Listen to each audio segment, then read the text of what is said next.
চায়নাপুটি। চায়নাপুটি। জি। আচ্ছা। চারপু, ট্যাম্পু, তারপরে হচ্ছে হলো ভন্ডল। পুকুরের সমস্ত রকম রাক্ষুসে মাছ নিধন করার জন্য, পোকামাকড় নিধন করার জন্য এই ডেনিটল খুব উপযোগী। সাদা রক্ত বিশিষ্ট যে মাছগুলো ক্ষতিকারক, চাঁদা মাছ, তারপরে বেলে মাছ, এগুলো নিধন হবে। পুকুরে দেখেন মাছ মারা যাচ্ছে বা মাছ ঠিকমতো খাদ্য খাবার গ্রহণ করতেছে না, সেই ক্ষেত্রে আপনি মাইক্রোলিনটা ব্যবহার করতে পারেন। যখন দেখবেন যে কোনো মাছের ঔষধ প্রয়োগ করে কাজ হচ্ছে না, তখন ইনশাল্লাহ আপনারা আমাদেরকে ফোন করবেন, এই ঔষধটা আপনারা নিয়ে মারবেন ইনশাআল্লাহ। আসসালামু আলাইকুম।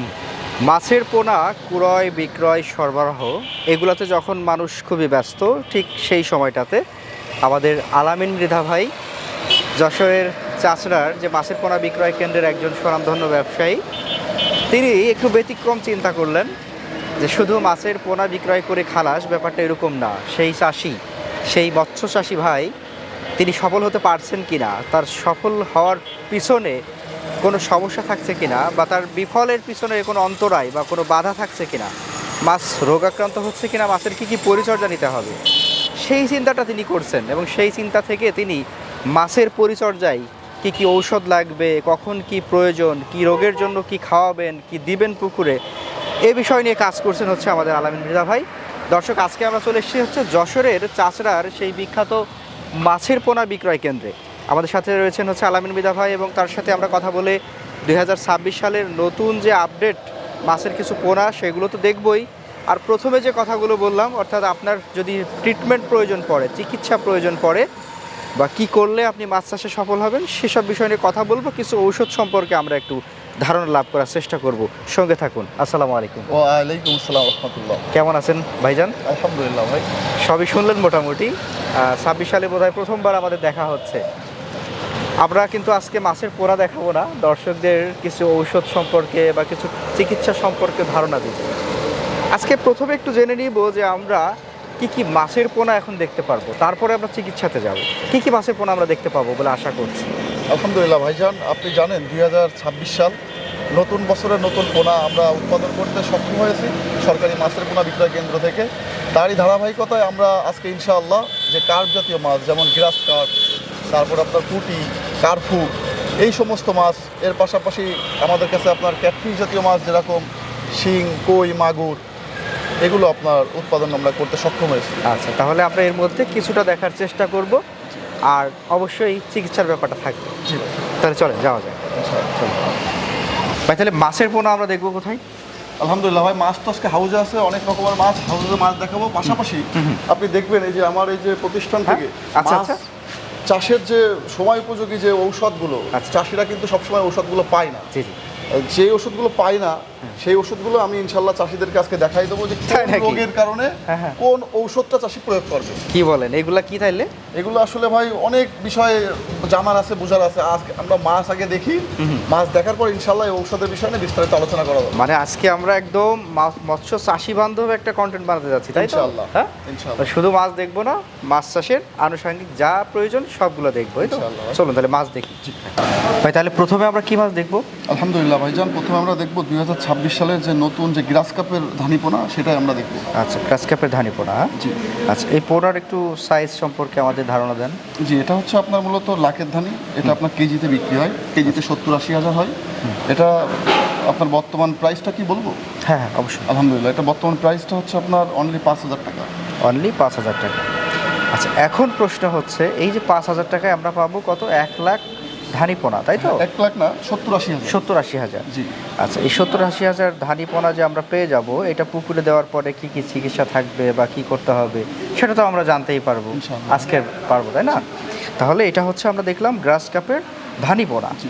এটা এখন আমরা এটা কি মাছ দেখবো? আলহামদুলিল্লাহ ভাইজান, এখন আমরা যেটা দেখবো এটা হচ্ছে চায়নাপুটি। চায়নাপুটি। জি। আচ্ছা, চায়নাপুটি, এটা হচ্ছে ধানি। জি। এই ধানের বয়স কতদিন হতে পারে? 1 সপ্তাহ বয়স ভাই। মাত্র 1 সপ্তাহ। Only 1 সপ্তাহ। আচ্ছা, এই ধানি কি এখন পুকুরে দেওয়া যাবে? হ্যাঁ, এটা দেওয়ার মতো হয়েছে আলহামদুলিল্লাহ। আচ্ছা, এটার কি কি সাইজ এটা? এটা আপনার কেজিতে আপনার লাখের ধানি, তো লাখ ধরবে। কেজিতে 1 লাখ? হ্যাঁ। আচ্ছা, 1 লাখের দাম কেমন পড়বে? এটা হচ্ছে অনলি 3,000 টাকা কেজি। 3,000 টাকা কেজি। মানে আমরা 3,000 টাকায় 1 লাখ ধানি পোনা পাচ্ছি। জি। তারপর পুঁটি মাছের, তাই তো? জি। ভাই এটা তো একটু লাল লাল মনে হচ্ছে, জাপানি কার্পের মতো লাগছে, জি ব্যাপারটা ভাই কি বলেন? আলহামদুলিল্লাহ, এর বিশেষত্বর কারণ হচ্ছে এটা হচ্ছে নতুন ধানি পোনা তো, এই জন্য একটু লাল লাল মতো লাগতেছে। আচ্ছা, ছোট আসলে এটা অবস্থায় হচ্ছে জি এটা হচ্ছে চায়না পুঁটি। চায়না পুঁটি। ছোট ভাই এটা কি মাছ?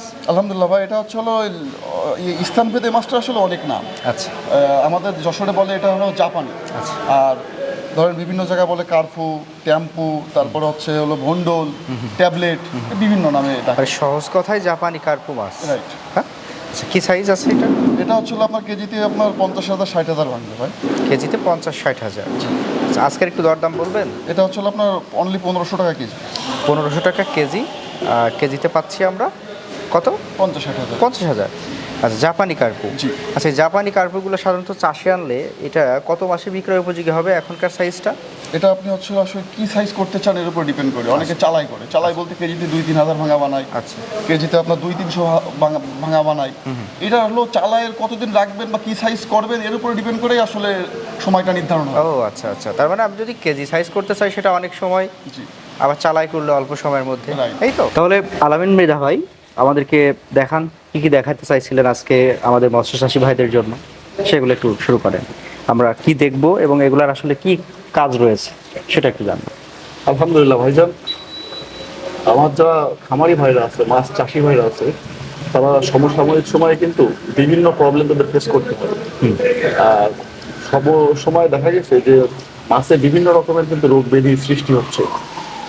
তো যেহেতু এখন তথ্য প্রযুক্তির যুগ আর সবকিছু আমাদের হাতের নাগালে, তো এই জন্য করতে হবে কি, কিছু কিছু সময় কিছু কিছু মেডিসিনগুলো আমাদের মাছ চাষিদের প্রয়োজন আছে এবং তাদের ব্যবহার করতে হবে। আচ্ছা তা আমি এই ধারাবাহিকতা চিন্তা করলাম যে আসলে যারা আমাদের চাষি ভাইরা আছে তাদেরকে একটু মাছ চাষের পরামর্শ দেওয়া যায় কি, পাশাপাশি তাদের ঔষধগুলো সাজেস্ট করা যায় কি। আচ্ছা, সেটাই।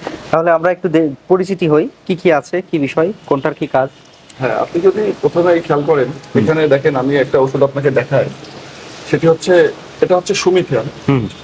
এই সুমিথিয়ানটা কিন্তু খুব কার্যকরী একটা ঔষধ। আচ্ছা এই ঔষধটা আমাদের যাদের রেণু আমরা সারি পুকুরে ধানি সারি, ওই পুকুরে কিন্তু হাঁস পোকা তৈরি হয়। আর এই হাঁস পোকা কিন্তু এই রেণু ধানের জন্য খুব ক্ষতিকারক। ওই পুকুরে আবার হচ্ছে মাছ কাটিং পোকা বলে, এই পোকাটা তৈরি হয়। আর এই পোকা থেকে আপনি পরিত্রাণ পেতে গেলে, আপনার মাছকে রক্ষা করতে গেলে এই সুমিথিয়ানটা আপনার প্রয়োগ করতে হবে। তাহলে এটা গেল হচ্ছে একটা ঔষধ। আচ্ছা, পরবর্তীতে আপনার এরকম আছে ডেনিটল। এই ডেনিটল ওষুধটা খুবই কার্যকরী একটা ঔষধ। এটা হচ্ছে আপনার মাছের রেণু বা ধানি পোনা ছাড়ার আগে আপনার পুকুরে আমরা করি কি, যে পুরাতন যে পানিগুলো থাকে ওই পানিটার ভিতরে যদি ওষুধ না মেরে আমরা যদি মাছ ছাড়ি, সেই ক্ষেত্রে ওর ভিতরে যে অবাঞ্ছিত মাছ বা পোকা থাকে ওইগুলো কিন্তু আপনার রেণু ধানি পোনার ক্ষতি করে। আচ্ছা তো করতে হবে কি, যে সময় প্রথম আপনি মাছ ছাড়বেন, ছাড়ার আগে পুকুরের সমস্ত রকম রাক্ষুসে মাছ নিধন করার জন্য, পোকামাকড় নিধন করার জন্য এই ডেনিটল খুব উপযোগী। ও এটা আবার হয় কি, এটা খুব 10 ইসি, মানে এর যে কার্যকারিতা খুবই কম। আচ্ছা। এটা আবার আপনি 3-4 দিন পরে ওই পুকুর রেডি করে ওইখানে কিন্তু আপনার ধানি বা রেণু এগুলো কিন্তু আপনি ফেলাইতে পারবেন। ওহো আচ্ছা, খুবই কার্যকরী। এটা হচ্ছে আপনার পুকুর প্রস্তুতের ব্যাপারে কাজ করবে। জি, ডেনিটল। হ্যাঁ আচ্ছা, তারপর আরেকটা আছে যেরকম আপনার করোলাক্স। এই করোলাক্স ওষুধটা এই খুবই কার্যকরী একটা ঔষধ। এটা হচ্ছে আপনারা জেনে থাকবেন যে সাদা রক্ত বিশিষ্ট যে মাছ, যেরকম চান্দা মাছ, বেলে মাছ, এই মাছগুলো কিন্তু কার্প জাতীয় মাছের কিন্তু খুব ক্ষতি করে হয়। আচ্ছা ক্ষতি বলতে কি, ওটাতে যে আঁশ খেয়ে ফেলে, তারপর হচ্ছে হলো আপনার গায়ে ক্ষত তৈরি করে। এই করোলাক্স যদি আপনি ব্যবহার করেন পুকুরে, সেই ক্ষেত্রে সাদা রক্ত বিশিষ্ট যে মাছ, যে মাছগুলো ক্ষতিকারক, চান্দা মাছ, তারপরে বেলে মাছ, এগুলো নিধন হবে। আচ্ছা, করলাক্স। এরপর আরেকটা বিষয় হচ্ছে, আপনি জেনে থাকবেন আমাদের চাষি ভাইরা বিভিন্ন সময় আমাদেরকে ফোন দেয় যে ভাই আমার একটু হরমোন লাগবে, আমি মাছ করতে চাই, এরকম শিং মাছ, কই মাছ, মাগুর মাছ, এগুলো কিন্তু অনেক চাষি ভাইরা নতুন যারা উদ্যোক্তা, এনারা কিন্তু হচ্ছে চাষে আসতে চাচ্ছে। আচ্ছা তো এনারা করে কি, ব্রোড মাছের কালেকশন করে, কালেকশন করার পরে কি হরমোনটা প্রয়োগ করবে, কতটুকু প্রয়োগ করবে, এটা কিন্তু ওনারা আসলে জানে না। তো আমি তাদেরকে পরামর্শ দিয়ে থাকি। সেই জন্য আর কি চিন্তা করলাম যে আপনার মাধ্যমে যদি চাষিদের উপকার করা যায়, তারই ধারাবাহিকতায় আমি কিছু হরমোন আপনাকে দেখাই। এটা হচ্ছে ওভাসিস। এটা আপনি হচ্ছে লিকুইড হরমোন, এটা ক্যাটফিশ জাতীয় মাছের জন্য আপনি প্রয়োগ করতে পারবেন। আচ্ছা কতটুকু প্রয়োগ করবেন, কিভাবে প্রয়োগ করবেন, এটা মাছের ফিড দেখে তারপর হচ্ছে এটা নির্ধারণ হয়। আচ্ছা। মাছের হচ্ছে মুভমেন্ট দেখে নির্ধারণ হয়, এটা কিন্তু আসলে বলার জিনিস না। তো চাষি ভাইরা তাদের যে মাছগুলোতে তারা ডোজ করবে, তারা যদি আমাদের কাছে পরামর্শ করে যে কতটুকু দিব এবং কি পরিমাণ দিব এই লিকুইড হরমোন। আচ্ছা। 3 ক্যাটাগরির হরমোন আছে, একটা হচ্ছে স্পাম প্রো আছে, ওভাসিস আছে, আর একটা দেখবেন যে আপনার ওভালিন আছে। এটা হচ্ছে 3 প্রকারের হরমোন। আচ্ছা, এরপরে এটা কি সিভিট অ্যাকোয়া নাকি? সিবিট অ্যাকোয়া এটা খুব কার্যকারী একটা ঔষধ স্কয়ার গ্রুপের। যখন মাছটা আপনি পরিবহন করেন, মাছটা কিন্তু ইনজুর্ড, ওই ইনজুর্ড হওয়ার কারণে মাছটা মারা যায়। তো করবেন কি, যখন আপনি মাছটা পরিবহন করবেন তখন যদি আপনি সিবিট অ্যাকোয়া ওই মাছের ভিতরে দিয়ে নিয়ে মাছটা পরিবহন করেন, সেই ক্ষেত্রে মাছটার মরালিটি ইনশাল্লাহ কমে যাবে, দুর্বলতা কমে যাবে এবং সুস্থ সবল আপনি মাছ পাবেন। মানে এক কথায় হচ্ছে মাছের পরিবহনের ক্ষেত্রে এটা বিশেষভাবে ব্যবহার করা হচ্ছে, মানে যারা পরিবহন করে থাকেন তাদের জন্য এটা বেস্ট একটা ব্যাপার হবে। আচ্ছা, সিভিট অ্যাকোয়া। তারপরে যেরকম আছে আপনার হচ্ছে প্রাণভিট অ্যাকোয়া, এটা হচ্ছে আপনার করতে হবে কি, পুকুরে মাছ ছাড়ার পরে মাছটা খুব দুর্বল হবে, সেই ক্ষেত্রে যদি আপনি প্রাণভিট অ্যাকোয়া স্কয়ার গ্রুপের মাল্টিভিটামিন, খুবই অল্প দাম হয়, এটা যদি আপনি প্রয়োগ করেন ইনশাআল্লাহ আপনার মাছের মরালিটি অনেক কমে আসবে। আচ্ছা, মর্টালিটি কমানোর জন্য প্যানভিট অ্যাকোয়া। ওকে, তারপর আরেকটা যেরকম আপনার হলো মাইক্রোলিন স্ক্র্যাপ গ্রুপের, এটা আপনার খুব কার্যকরী একটা জীবাণুনাশক, এটাও আপনি দিতে পারবেন। যদি আপনার পুকুরে দেখেন মাছ মারা যাচ্ছে বা মাছ ঠিকমতো খাদ্য খাবার গ্রহণ করতেছে না, সেই ক্ষেত্রে আপনি মাইক্রোলিনটা ব্যবহার করতে পারেন। আর কতটুকু ব্যবহার করবেন, কি পরিমাণ ব্যবহার করবেন, ইনশাল্লাহ আমাদের কাছে পরামর্শ নিয়ে আমরা জানাই দেবো ইনশাল্লাহ। আচ্ছা, এরপর এটা কি? এটা হচ্ছে আপনার মেডিকুইন, খুব সময় উপযোগী একটা ঔষধ। যখন দেখবেন যে কোনো মাছের ঔষধ প্রয়োগ করে কাজ হচ্ছে না, তখন ইনশাল্লাহ আপনারা আমাদেরকে ফোন করবেন, এই ঔষধটা আপনারা নিয়ে মারবেন, ইনশাআল্লাহ খুব দ্রুত আপনার মাছের সুস্থতা আপনি পেয়ে যাবেন। এই হচ্ছে মেডিকুইন ঔষধ। মানে মাছ অসুস্থ হয়ে গেলে তখন এটা দেওয়া যে প্রয়োজন। খুব ইনজুর্ড পর্যায়ে, যে মাছ আসলে ঠিক হচ্ছে না, বিভিন্ন রকম মেডিসিন প্রয়োগ করলাম, মাছের কোনো রেজাল্ট আসতেছে না, সেই ক্ষেত্রে আপনারা আমাদের সাথে যোগাযোগ করবেন, ইনশাআল্লাহ এই ওষুধটা আপনাদেরকে আমরা সাজেস্ট করেছি। এরপরে আরেকটা বিষয় আপনার আমি দেখাই, এটা হচ্ছে আপনার হ্যান্ড মিল্ক ফর ফিশ, এটা কিন্তু ভিয়েতনামের প্রোডাক্ট। এটা ভিয়েতনামের প্রোডাক্ট, আলটিমেট গ্রুপ এটা হচ্ছে নিয়ে এসেছে বাংলাদেশে। Hand milk for fish, fresh. Milk মানে কি, দুধ, এটা হচ্ছে মাছের একটা দুধ। আচ্ছা। এই মাছের যে দুধ, দেখবেন যে ছোট থাকতে যেরকম আমরা যেরকম দুধ ছাড়া আমাদের কিছু ভালো লাগে না, আমরা খাইতে পারি না, ঠিক তেমনি ভাই খোলের সাথে যদি আপনার এই যে এই ওষুধটা হ্যান্ড মিল্ক ফর ফিশ, এটা আপনি অল্প করে প্রয়োগ করে মাছের খাওয়ান, খুব দ্রুত মাছ বর্ধন হবে, মাছটার মরালিটি ভালো থাকবে, মাছটা সুস্থ থাকবে ইনশাআল্লাহ। আচ্ছা, আর এটার কি কি নিয়ম সেটা তো আমরা জেনে নিব, পরে ফোন করে জেনে নিতে পারবো, যেহেতু ভিডিওতে ডিটেলস সবগুলো নিয়ে বলা সম্ভব না। হ্যাঁ, আমরা শুধু পরিচিতিটা করছি, ব্যবহার বিধি কতটুকুর জন্য কিরকম দিতে হবে সব আমরা পরবর্তীতে ফোনে জেনে নিতে পারবো ইনশাআল্লাহ। স্ক্রিনে তো আমাদের নাম্বার দেওয়া থাকবে। হ্যাঁ, তারপর আছে এই যে আপনার, আমরা এটাও সাজেস্ট করি, ধরেন এখন নতুন বছরের মানুষ হচ্ছে রেনু ছাড়তেছে পুকুরে, ধানি ছাড়তেছে, তো তারা করবে কি, যে খৈল যে আমরা দিই, শুধু খৈল দিলে হবে না, আসলে খৈলের ভিতরে কিন্তু সব উপাদান নাই।